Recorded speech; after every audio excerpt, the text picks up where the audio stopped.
पुट्ठा गहरी नींद में सो रहा था।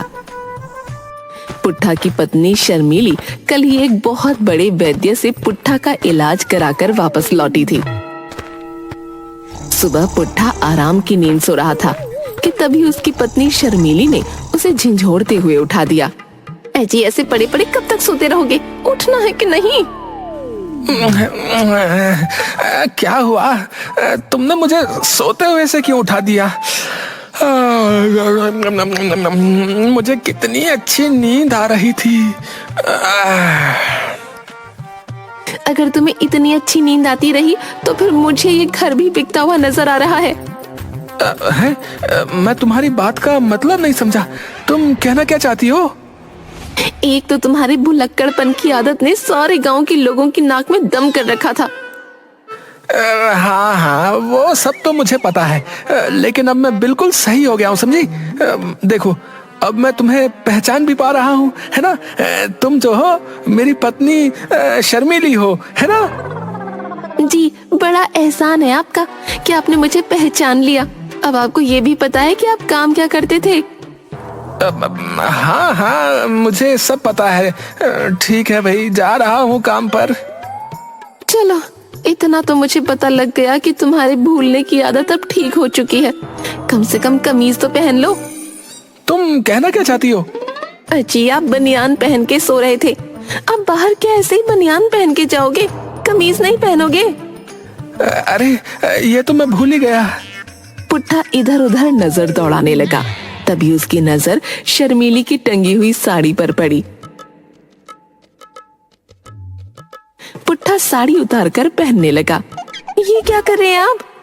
दिमाग खराब मत करो शर्मीली। हाँ, पहले कह रही थी कि कमीज पहन लो, अब कमीज पहन रहा हूँ तो बोल रही हो कि ये क्या कर रहे हो आप? बताओ। हाय रे मेरी किस्मत। अरे मूर्ख आदमी, ये कमीज नहीं मेरी साड़ी है। क्या साड़ी पहनकर जाओगे बाहर? शर्मीली की बात सुनकर पुट्ठा साड़ी को गौर से देखने लगा। शर्मीली क्रोधित हुई और पुट्ठा की कमीज अलमारी से निकाल कर ले आई।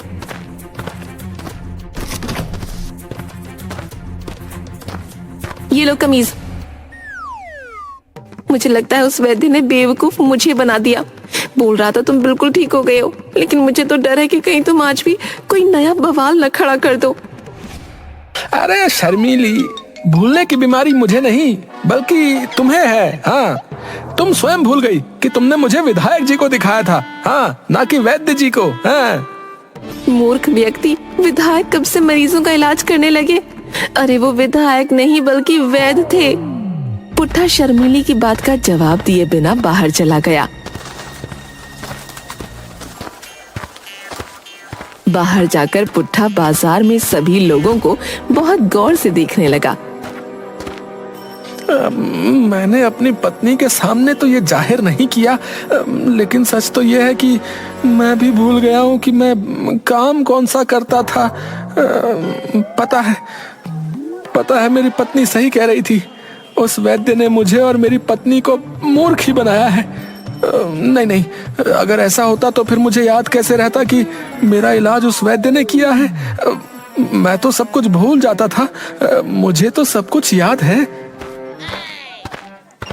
मगर सच तो ये था कि पुट्ठा का भुलक्कड़पन पूरी तरह से सही नहीं हुआ था। पुट्ठा सुबह से लेकर शाम तक बाजार में ही बैठा रहा। चलो भाई, घर चलते हैं।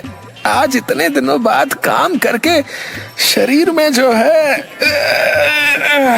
थकान सी होने लगी है। घर पर जाकर आराम से खर्राटे लेकर सोते हैं।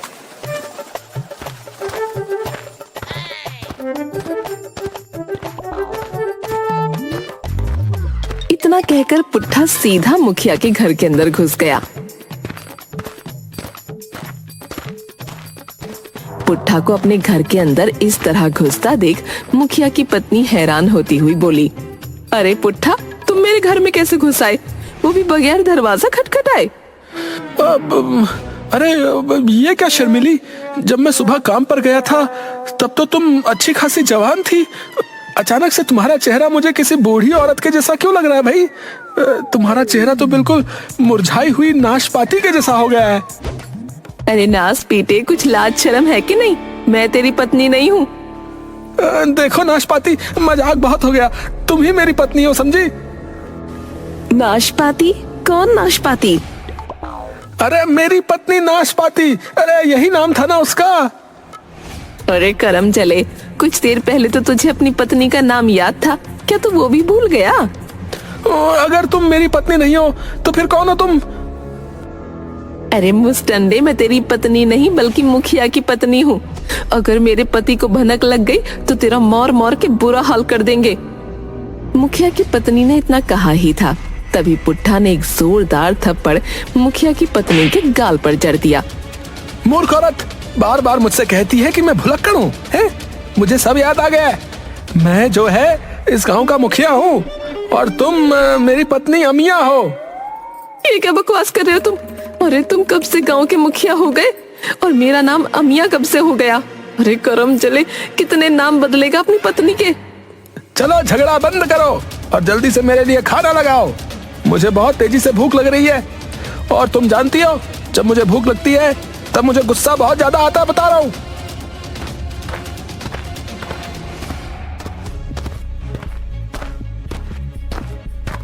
तभी वहां मुखिया आ गया और पुट्ठा को देखकर बुरी तरह चौंक गया। अरे अब तू यहाँ क्या कर रहा है रे? मेरे ही घर पर आकर पूछ रहा है कि मैं क्या कर रहा हूँ अपने घर पर। कौन है तू? अरे लगता है इस भुलक्कड़ को फिर से भूलने का दौरा पड़ गया है। कुछ ना कुछ तो करना पड़ेगा, नहीं तो ये दिमाग का दही कर देगा। इतना बोलकर मुखिया पुट्ठा से बोला, अब आप कौन हैं? मैं इस गांव का मुखिया हूँ और ये मेरी पत्नी जो है रसभरी। अरे करम चले, कुछ देर पहले तू नाशपाती बोल रहा था मुझे, फिर अमिया बोलने लगा और अब मुझे रसभरी बोल रहा है। इससे पहले कि मैं कुछ कर बैठूं, अपनी मनहूस शकल लेकर चला जा यहाँ से। मुखिया की पत्नी मुखिया की ओर देखकर बोली, और आप तो इससे ऐसे पूछ रहे हैं कौन है आप, जैसे कि आप इसे जानते ही नहीं। अरे इसे धक्के देकर बाहर क्यों नहीं निकालते? अब थोड़ा शांत रहो भाग्यवान, ये भुलक्कड़ जो है फिर से भूल गया है कि ये कौन है। देखो गजनी बन गया है ये। उस गजनी को बाहर निकालो, नहीं तो कपड़े कूटने वाली पटकुन्नी से इस गजनी को कूट दूंगी मैं। ऐसा मत करना भाग्यवान, नहीं तो ये मर जाएगा और तुम जो है जेल चली जाओगी। मैं कुछ करता हूँ। मुखिया दौड़ते हुए पुट्ठा की पत्नी शर्मीली को अपने घर पर बुला लाया। शर्मीली पुट्ठा की ओर देखकर क्रोधित होते हुए बोली, आप तो कह रहे थे कि आप बिल्कुल सही हो गए हो, फिर यहाँ क्या कर रहे हो आप? तुम कौन हो? अरे अपने दीदे फाड़ कर देखो, तुम्हारी पत्नी हूँ मैं। अरे शर्मीली, तुम इसे कैसे झेलती हो मुझे नहीं पता, लेकिन मैं भगवान की सौगंध खाकर कहती हूँ, अगर मेरा पति ऐसा होता ना तो मैं उसे जान से मार देती। अब मैं आपको क्या बताऊं, कैसे बर्दाश्त करती हूँ इन्हें। इतना कहते कहते शर्मीली ने एक जोरदार मुक्का पुट्ठा के सिर पर मार दिया। मुक्का सर पर पड़ते ही पुट्ठा की आंखें किसी हिप्नोटाइज्ड व्यक्ति की तरह हो गईं। अरे शर्मीली, तुम यहाँ क्या कर रही हो और मैं यहाँ पर कैसे आया? अब मेरे पास इतना दिमाग नहीं है कि मैं तुम्हें बताऊं कि तुम यहाँ पर कैसे आए। चलो घर चलो, तुम तो काम पर गए थे ना। अरे ये कोई काम पर नहीं गया था शर्मीली, बाजार में लोगों ने मुझे बताया कि सारा दिन बाजार के कोने में बैठकर कुछ बड़बड़ाता रहा और शाम के समय जो है अचानक लापता हो गया। मगर मुझे क्या पता था कि ये मेरे ही घर पर आकर मेरी ही पत्नी को अपनी पत्नी बताने लगेगा। अचानक पुट्ठा बेहोश होकर गिर गया। अरे भाग्यवान, कहीं तुमने सच में इसके सर पर गुस्से में पटकुन्नी तो नहीं मार दी? अरे नहीं जी, मैं तो गुस्से से कह रही थी, मुझे क्या पता कि कैसे बेहोश हो गया। ये जरूर उस वैद्य की दवाई का असर होगा। एक बार ये फिर से सही हो जाए, उसके बाद मैं उससे सही से बात करूंगी। मुखिया जी कृपया मेरी मदद कीजिए, इन्हें उठाकर घर तक तो ले चलिए। शर्मीली मुखिया और मुखिया की पत्नी पुट्ठा को उठाकर उसके घर तक ले गए। घर जाकर पुट्ठा को अचानक होश आ गया। मैं कहाँ हूँ शर्मीली? अरे अपने घर पर। अचानक पुट्ठा घर से बाहर निकल गया। अजी कहाँ जा रहे हो आप? हे भगवान, कहीं ये फिर से बाहर जाकर कोई नया बखेड़ा ना खड़ा कर दे। अब मुखिया जी आप जाकर देखिए ना कहाँ गए हैं। अब शर्मीली मुझे क्षमा करना। पिछली बार जब ये गजनी बना था तब मुझे बहुत मार पड़ी थी। अब मुझे बख्श दो, मैं कहीं नहीं जाने वाला। अजी कैसे मुखिया हैं आप? अपने ही गांव के लोगों की मदद नहीं कर सकते? जाकर देखिए ना कहाँ गया है वो। वाह भाग्यवान वाह, जब वो तुम्हारे दिमाग का दही कर रहा था तब तुम उसे पटकुनी से कूटने की धमकी दे रही थी। तभी अचानक पुट्ठा घर पर आ गया, मगर उसके हाथ में एक राखी थी।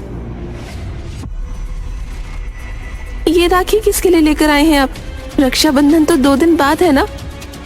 मैं जानता हूँ चंपा कि तुम मुझसे नाराज हो, लेकिन मुझसे इतना नाराज होने के बाद भी देखो तुम मुझसे मिलने चली आई। भला तुम्हें देखकर भी मैं राखी नहीं लाऊंगा? इतना कहकर पुट्ठा बड़ी तेजी से शर्मीली की कलाई में राखी बांधने लगा। ये क्या कर रहे हैं आप? कहीं पागल तो नहीं हो गए? मैं आपकी बहन चंपा नहीं बल्कि आपकी पत्नी शर्मीली हूँ। अपनी पत्नी को राखी बांधेंगे आप? ये क्या बकवास कर रही हो चंपा? मेरी पत्नी को तो मरे हुए पूरे 10 वर्ष हो गए हैं।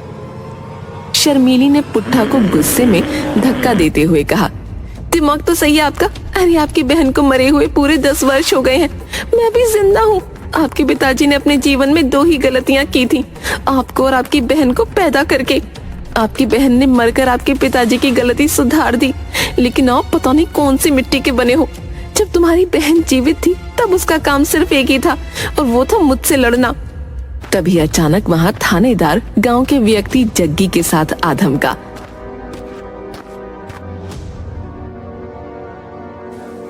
अरे जग्गी, तू यहाँ पर क्या कर रहा है? तेरी नाक से ये खून कैसे बह रहा है रे? और थानेदार साहब आप सब कुछ ठीक तो है? अरे क्या खाक ठीक होगा मुखिया जी, आपका ये गजनी भुलक्कड़ जो है अभी कुछ देर पहले मेरी दुकान पर आ धमका और सबसे महंगी राखी उठाकर भागने लगा। जब मैंने इससे पैसे मांगे तो इसने मेरी मुंह पर एक जोरदार मुक्का मार दिया। देखिए मेरी नाक से अभी भी खून बह रहा है। अरे क्यों रे? अरे इस तरह सरेआम गुंडागर्दी करेगा तू? अरे थानेदार साहब, इसको छोड़ दीजिए। जो है आप इसके बारे में कुछ नहीं जानते। ये भुलक्कड़ है, कभी कभी इसे भूलने के अचानक दौरे पड़ने लगते हैं थानेदार साहब। थाने में ले जाकर जब 2 डंडे मारूंगा ना, तब इसकी भूलने की सारी आदत खत्म हो जाएगी। तुम सब भी मेरे साथ थाने चलो। इतना कहकर थानेदार पुट्ठा को पकड़कर सीधा थाने ले गया और बोला, जग्गी ने बताया कि तेरा नाम पुट्ठा है और तू इस गांव का आमिर खान वाला गजनी है। कौन कौन पुट्ठा? कौन? अरे तेरा नाम पुट्ठा। लेकिन मैं तो जो है पुट्ठा नाम के किसी व्यक्ति को नहीं जानता थानेदार। रे मुझे क्या मूर्ख समझा है क्या? है तेरे नाम की रिपोर्ट दर्ज है। हाँ तो जाकर पुट्ठा को अरेस्ट करो ना, मुझे यहाँ पर क्यों उठाकर लेकर आए हो? तो क्या तू पुट्ठा नहीं है? नहीं, मैं पुट्ठा थोड़ी हूँ। अगर आपको जो है विश्वास नहीं है तो आप बगल में खड़े हुए और लोगों से पूछ लीजिए। चाहे तो आप मेरी पत्नी लीची से पूछ लीजिए। तुम्हारी पत्नी लीची? लेकिन मुझे बताया गया है कि तुम्हारी पत्नी का नाम शर्मीली है। पुट्ठा मुखिया की पत्नी की ओर इशारा करते हुए बोला, ये मेरी पत्नी है, इसका नाम लीची है। अरे नास पीटे, कितनी बार बता चुकी हूँ कि मैं मुखिया की पत्नी हूँ। तेरी पत्नी ये है शर्मीली। थानेदार मुखिया की ओर देखकर बोला, अजीब बात है, मैंने तो सुना था कि लीची फल का नाम है। तुम्हारी पत्नी का नाम वास्तव में लीची है क्या? थानेदार साहब, अगर कुछ देर आप इससे और बातचीत करेंगे तो आपका दिमाग का दही हो जाएगा। इसे छोड़ दीजिए। छोड़ तो जरूर दूंगा, लेकिन पूरी रात इसे हवालात में बंद करके।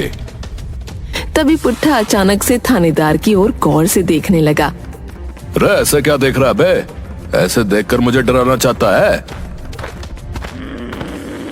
पुट्ठा ने थानेदार की पिस्टल बड़ी फुर्ती से निकाल ली और थानेदार पर तानते हुए बोला, सीधी तरह से अपने आप को कानून के हवाले कर दे, नहीं तो मैं पिस्तौल की सारी गोलियां तेरे ऊपर चला दूंगा। अबे अबे अबे पागल हो गया है क्या? मैं यहाँ का थानेदार हूँ, एक पुलिस वाले पर गोली चलाएगा तू? चोर कब से थानेदार बनने लगे हैं? अबे थानेदार मैं हूँ, थानेदार पुट्ठा, और तू नामी गिरामी चोर बिरजू है। ठीक है, तो फिर तू जो है मुझ पर गोलियां चला दे। पुट्ठा ने पिस्टल का ट्रिगर दबा दिया, मगर उसमें से एक भी गोली नहीं चली। इसमें गोली है ही नहीं मूर्ख आदमी। अब समझा मैं बिरजू है, तूने मुझे पिस्तौल की जगह चाकू थमा दिया, इसी वजह से इसमें गोलियां नहीं निकली हैं। इतना कहकर पुट्ठा ने वो पिस्टल सीधा थानेदार के मुंह पर दे मारी। अरे इसे ले जाओ यहाँ से, रे मुखिया, और इसे किसी पागल खाने में भर्ती करो। इससे भूलने की बीमारी नहीं है, बल्कि ये जो है पूरी तरह से पागल है, पागल। अरे कुछ देर अगर ये और यहाँ पर रहा तो मैं वास्तव में सारी की सारी गोलियां पिस्टल में भरकर इसके ऊपर चला दूंगा। लेकिन थानेदार साहब, मेरी राखी के पैसे। अरे बाढ़ में गए तेरे राखी के पैसे हैं? यहाँ पर और रुका तो सारी रात तुझे हवालात में बंद करके तेरी वो हालत करूंगा कि तू राखी बेचना ही भूल जाएगा। तुम कौन हो हैं? तुम मुझे थाने से निकालने वाला कौन है भाई? जबकि जाना तो तुम्हें चाहिए, थानेदार तो मैं हूँ। इतना कहकर पुट्ठा ने थानेदार का गला पकड़ लिया। अबे छोड़ मुझे, अरे पागल हो गया है क्या? सीधी तरह से अपने जुर्म का इकबाल कर ले और अपने आप जाकर लॉकर में बंद हो जा। पुट्ठा के हाथों में अजीब ताकत थी। थानेदार डर की वजह से दौड़ता हुआ अपने आप लॉकअप में चला गया। ठीक है भाई, ठीक है थानेदार साहब, आप यहाँ से चले जाइए। मैं मानता हूँ कि मैं बिरजू चोर हूँ। थानेदार के इतना कहते ही पुट्ठा अचानक बेहोश हो गया। अरे मुखिया, अरे इसको ले जाए यहाँ से भाई। आप सही कहते हो, मुझे इसे गिरफ्तार ही नहीं करना चाहिए था। शर्मीली पुट्ठा को लेकर घर आ गई। तभी शर्मीली के मोबाइल पर वैद्य जी का फोन आ गया। हेलो वैद्य जी, आपने ये क्या किया? पुट्ठा की तो बिल्कुल भी भूलने की बीमारी नहीं गई, बल्कि मुझे तो लगता है कि उसकी हालत और ज्यादा बिगड़ गई है। घबराओ मत शर्मीली, इस दवाई का साइड इफेक्ट ये है कि इससे कभी कभी मरीज पहचान में फर्क भूल जाता है। पुट्ठा के साथ भी यही हुआ है। रात हो चुकी है, उसे गहरी नींद सोने दो, और जब तक वो ना उठे तब तक ना उठाना। सुबह तक सही हो जाएगा। इतना कहकर फोन डिस्कनेक्ट हो गया।